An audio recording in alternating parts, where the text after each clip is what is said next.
Hola, buen día. Mi nombre es Nadia Marlene Reyes Zárate. Soy estudiante de medicina de segundo semestre y el día de hoy voy a hablar sobre eritrocitos. Y bueno, sin más preámbulos, continuamos con sus características. Los eritrocitos se consideran la masa principal de la sangre. Asimismo, se consideran una célula anucleada, esto porque carecen de núcleo, no tienen mitocondria y no tienen ribosomas. Los eritrocitos en reposo se describen como disco bicóncavo y es la forma como la vemos en la imagen. Tienen un diámetro de entre 7 y 8 micrómetros y tienen un volumen promedio de 0 a 95 femtolitros. Su citoplasma está compuesto por hemoglobina y además se le considera una célula muy flexible, esto porque es capaz de atravesar capilares hasta de 2.8 micrómetros. Y bueno, aquí vemos una imagen de los eritrocitos. Si notan, en el centro la tinción es como pálida o muy leve a comparación de su periferia, y esto es porque la hemoglobina se concentra más en la periferia, dando así que se vea como más moradito, más fuerte en esa zona. Y bueno, los eritrocitos al entrar al torrente sanguíneo pues ya entran como unas células diferenciadas y en él tienen una vida media de 100 días a 120 días aproximadamente. Los eritrocitos son capaces de durar tanto tiempo vivos y esto es por su estructura adaptativa de la membrana y de las vías de metabolismo energético intermedio y de la capacidad para mantener los componentes citoplasmáticos y la hemoglobina en estado soluble y no oxidativo. Se dice que mueren unos 5 millones de eritrocitos por segundo y estos mueren una vez que su sistema enzimático se agota y pues son eliminados por los macrófagos del vaso y del hígado.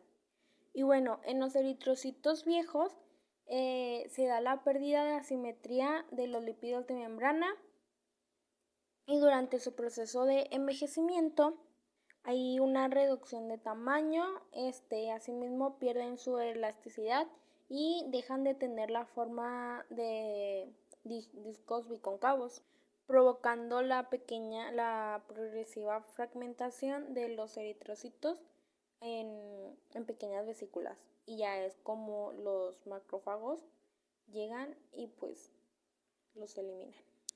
Y bueno, continuamos con sus funciones. Sus funciones principales es el transporte de hemoglobina y transporte e intercambio de oxígeno y dióxido de carbono. Al transportar la hemoglobina, pues esta se combina con el oxígeno para los pulmones, en los pulmones, perdón, y así forma la oximoglobina. Y ya cuando los eritrocitos pasan por otros tejidos, liberan el oxígeno por gradiente de concentración.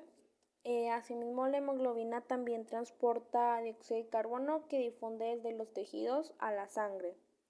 Y bueno, en el transporte e intercambio de oxígeno y dióxido de carbono, esto es posible gracias a la forma bicóncava de los eritrocitos y así proporcionan una superficie grande en relación a su volumen y pues permiten el transporte e intercambio de oxígeno y dióxido de carbono tanto en los pulmones como en el resto de los órganos del cuerpo.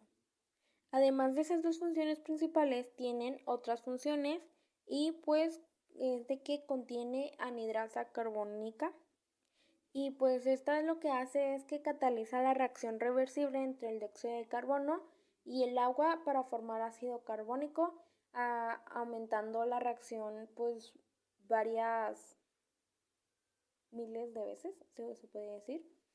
Y asimismo, pues la rapidez de esta reacción posibilita que el agua de la sangre transporte enormes cantidades de dióxido de carbono en forma de ion bicarbonato desde los tejidos a los pulmones, donde se convierte en dióxido de carbono. Y bueno, como podemos ver en esta imagen, de los tejidos se pasa el dióxido de carbono hacia los eritrocitos y estos los envían a los pulmones para los pulmones convertirlos en oxígeno y ahora sí, se manda el oxígeno al torrente sanguíneo que lo reciben los eritrocitos para así pasarlo a los tejidos. Y bueno, continuamos con el hematocrito. Y este es de que pues los eritrocitos ocupan el 45% del volumen total de la sangre y pues esto es a lo que se le llama hematocrito y se determina separando los eritrocitos del plasma mediante centrifugado o centrifugación y la medición del hematocrito pues varía de acuerdo con el medio que rodea a los eritrocitos. Esto porque hay inductores que son factores externos a la médula ósea, como lo son pues el ambiente que nos rodea, y además de que pues, la exposición de la sangre a poco oxígeno durante un periodo largo pues provoca el crecimiento, la diferenciación y la producción de un número pues mucho mayor de eritrocitos. Por eso es que el hematocrito pues varía de acuerdo al medio que nos rodea. Y bueno, en los varones tienen una medida de 15 gramos de hemoglobina por 100 mililitros de células y en las mujeres contiene una medida de 14 gramos de hemoglobina por 100 mililitros de célula. Y bueno, continuamos con su origen. La producción de los eritrocitos se realiza en la médula ósea a partir de las células precursoras llamadas unidad formadora de colonias de eritrocitos. Y estas son controladas por la proteína inductora al crecimiento. Cada célula produce de 30 a 40 eritrocitos maduros. Es importante mencionar que en el feto la producción de eritrocitos se realiza en el vaso debido pues a la falta de médula ósea. Y en la tabla podemos observar la celularidad a la edad, cómo la celularidad va disminuyendo conforme a la edad y asimismo las zonas en las que la celular se lleva a cabo igual van siendo cada vez menores. Y bueno, para finalizar, seguimos con diferenciación y la eritropoyesis pues es el proceso que se encarga de la diferenciación de las células unidad formadora de colonias de eritrocitos a eritroblastos.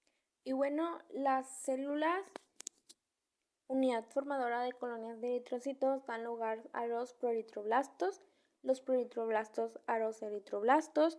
Estos se diferencian en eritrocitos maduros y pues todo conlleva muchos cambios morfológicos.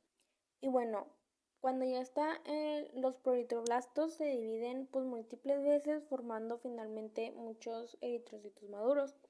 En las generaciones siguientes las células se llenan de hemoglobina hasta una concentración de 34% aproximadamente y el núcleo se condensa hasta en un tamaño pequeño y su resto final se absorbe o expulsa de la célula. Mientras esto sucede, también se reabsorbe el retículo endoplasmático y la célula en este estadio se llama reticulocito, que es el precursor inmediato. Esto porque todavía contiene una pequeña cantidad de material basófilo. Después, durante el estadio del reticulocito, pues la célula pasa de la médula ósea a los capilares sanguíneos y pues el material basófilo que todavía quedaba desaparece normalmente entre 1 o 2 días y la célula pues ahora sí es después un eritrocito maduro. Y con esto terminamos la presentación. Muchas gracias por su atención.